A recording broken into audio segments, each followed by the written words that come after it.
मेरे साथ इस वक्त मौजूद हैं लेजेंडरी आर्टिस्ट जावेद शेख साहब। इनसे बात कर लेते हैं। जावेद शेख साहब तो वैसे ही हर फिल्म की कामयाबी की ज़मानत तस्वुर किए जाते हैं। जावेद साहब, इस मूवी में आप हैं, कैसे हैं पहले तो बताएं। बस ये अल्लाह का करम है कि बात अब तक बनी हुई है और लोग जब कोई कैरेक्टर ऐसा होता है वो मुझसे रब्ता करते हैं। जैसे इस फिल्म में फैसल कुरैशी ने मुझे बताया कि एक स्पेशल रोल है, कुछ ज़्यादा लेंथी नहीं है, छोटा है बट है इंटरेस्टिंग, तो मुझे भी अच्छा लगा। और मैंने मुझे फिल्म जब कर रहा था शूट तो मुझे बहुत अच्छा लगा।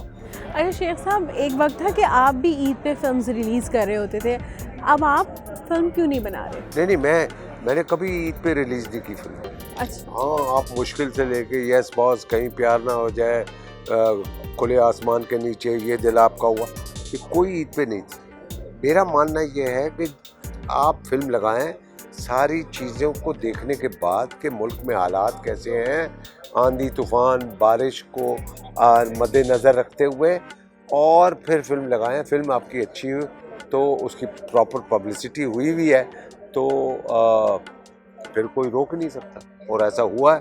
अभी आप मेरी फिल्म ये दिल आपका हुआ जो 19 जुलाई को लगी थी, तो वो मेरा मतलब वो रुकी नहीं, 1 साल चलती रही। कितनी ईदें बीच में आ गई।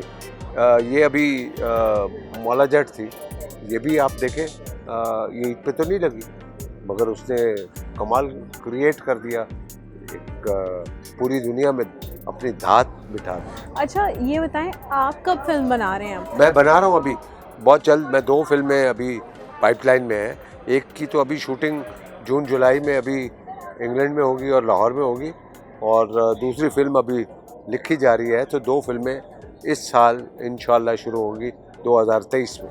आपको पाकिस्तानी शोबिज़ में कितने डेकेड्स हो गए, कितना अरसा, मतलब ऑलमोस्ट 45 ईयर्स से तो ज़्यादा हो गया। 50 ईयर्स, यानी 5 आपने दहाइयाँ देखी। क्या उतार चढ़ाव देखते रहे? नहीं, बहुत कुछ देखा हमने, बहुत अच्छे दिन भी देखे, बहुत बुरे दिन भी देखे, मगर इरादतन मजबूत रहे। अल्लाह ताला ने मजबूत रखा। ये बड़ी बात होती है कि आपको अल्लाह ताला शौहरत और दौलत दे देता है मगर उसको संभालना बड़ा मुश्किल होता है, और फिर कहीं वो छीन ले, वो आपके लिए इम्तिहान है, उस पर आपने पूरा उतरना। और वो मैं ये सारे फेजेस देख चुका हूँ। वही मैंने आपसे पूछा कि एक आपने बहुत अच्छा पीक टाइम भी देखा, फिर एक इंडस्ट्री फॉल हो गई, फिर उसके बाद नहीं, इंडस्ट्री के अलावा अपना भी फॉल देखा। Yes. तो वो फॉल वाला जो टाइम पीरियड था, और फिर आपके आसपास के जो लोग थे वो उस टाइम वैसे ही था जैसे एक आम आदमी के साथ होता है कि लोग पहचानने से भी इनकार कर रहे होते हैं, बात भी नहीं। मेरे साथ नहीं, ये नहीं हुआ। मेरा तो लोगों को पता ही नहीं लगा कि मेरा अच्छा पीरियड है या बुरा पीरियड है। ये अल्लाह का करम है, ट्रांजिशनल फेज। एग्जैक्टली। तो वो और वो भी इतना कोई लंबा पीरियड नहीं था।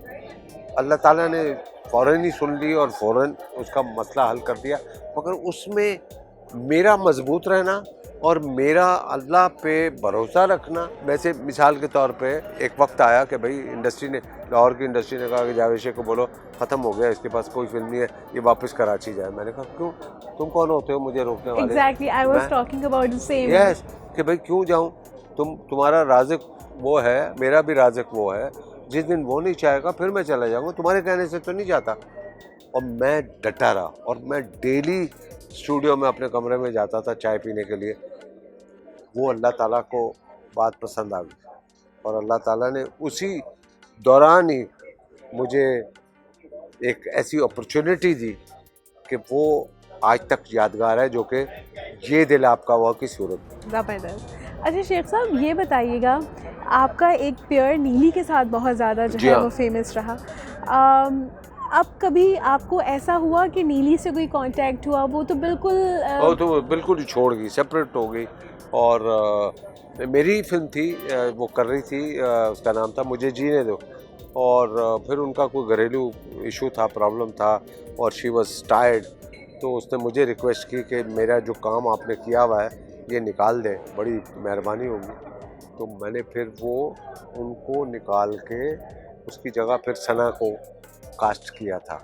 तो वो That was अब very difficult for you as well. Yes but as a friend क्योंकि हमने बहुत काम किया है, बहुत अच्छी खातून, अल्लाह मियाँ उनको हमेशा खुश रखे, सलामत रखे, जहाँ भी हैं तो खुश रहे। और इस वजह से उनकी रिस्पेक्ट आज भी हमारे दिलों में है। बिल्कुल। अच्छा शेख साहब ये बताएं कि ईदी और ईद के जो मामलात हैं वो कैसे रहते हैं? कितनी ईदियाँ अब तो आप बड़े हैं माशाल्लाह, घर के बच्चे और फिर ग्रैंड किड्स भी। जी हाँ, यस बिल्कुल। ये तो स्पेशली होता है कि पहले ईद की नमाज़ पढ़ने के बाद घर आते हैं, मीठा मीठा खाते हैं, उसके बाद दोपहर को बैरोज़ की तरफ चले जाते हैं। सारे उनके घर वाले, हमारे घर वाले, सारे बच्चे, उनके भाई के बच्चे, सब हम इकट्ठे हो जाते हैं।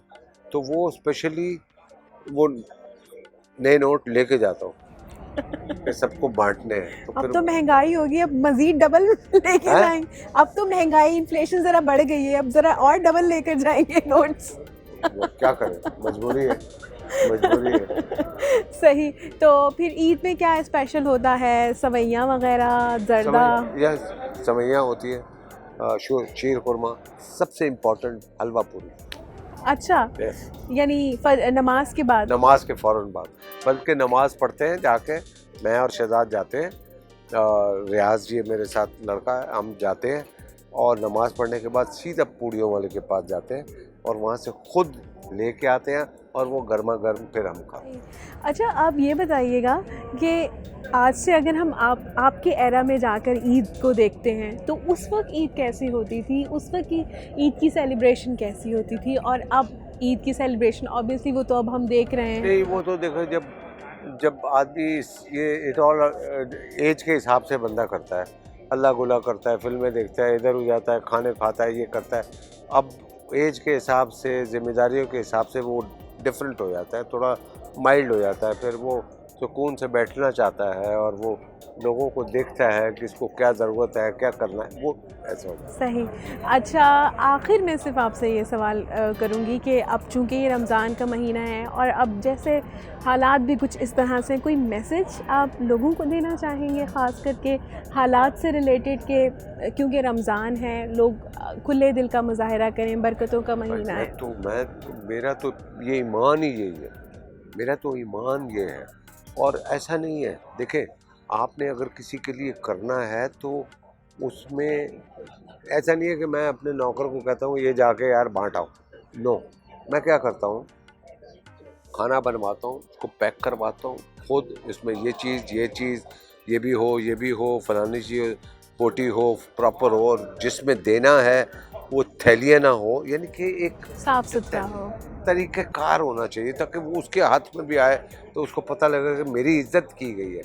ये थैलियों में जो खाना ऐसे करके देते हैं ना, आई डोंट लाइक दैट। तो मैं खुद डब्बे मंगवाता हूँ प्लास्टिक के, वो थर्माकोल के भी नहीं, प्लास्टिक के डब्बे मंगवा के उसमें वो पूरी एहतमाम के साथ ये भी है, फलाना भी है, ये भी है, उसको पैक करके साथ में पानी और जूस और ये उसका एक बैग बना के और गाड़ी में बैठता हूँ, गाड़ी में सारा सामान रखता हूँ और फिर निकल पड़ता हूँ और फिर देखता हूँ कि किसी के चेहरे पे जो मुझे लगे तो वो, और ज़्यादातर मैं ढूंढता हूँ बूढ़े लोगों को। अच्छा, जो मांग भी नहीं रहे होते, वो खाली चल रहे होते हैं इस उम्मीद से कि शायद कहाँ से मिल जाएगा, तो उनको रोक के फिर मैं वो देता हूँ और साथ में कैश भी दे देता हूँ। मैं ये करता हूँ और मुझे इसमें बहुत सुकून मिलता है, बहुत मज़ा आता है। राशन बांटना, ये करना, ज़कात देना, खैरात देना, मैं तो कहता हूँ कि इसके बगैर आपकी ज़िंदगी बेकार है। अगर अल्लाह ताला ने आपको दिया तो आप मेरी आप सबसे गुजारिश है कि आप जितना देंगे अल्लाह ताला 10 गुना, 20 गुना, 50 गुना ज़्यादा आपको मिलेगा। तो इस प्रैक्टिस को जारी रखें।